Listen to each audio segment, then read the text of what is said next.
السلام علیکم ورحمۃ اللہ وبرکاتہ۔ گھر میں داخل ہونے کی سنتیں کون سی ہے؟ گھر میں داخل ہونے کا سنت طریقہ کیا ہے؟ تو گھر میں داخل ہونے کی چند سنتیں یہ ہے کہ سب سے پہلے ہم بسم اللہ پڑھ کر سیدھا پیر اندر رکھیں۔ بسم اللہ کہے بغیر داخل ہو تو شیطان ساتھ میں داخل ہوتا ہے۔ نمبر 2، گھر والوں کو سلام کرے، السلام علیکم ورحمۃ اللہ وبرکاتہ۔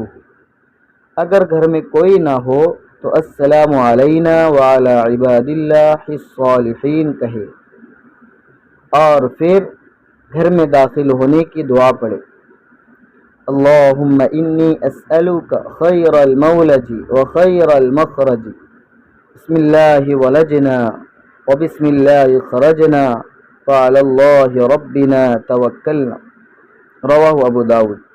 نمبر 4، گھر میں داخل ہو کر درود شریف 1 مرتبہ پڑھے اور قل هو اللہ احد سورہ اخلاص 1 بار پڑھے۔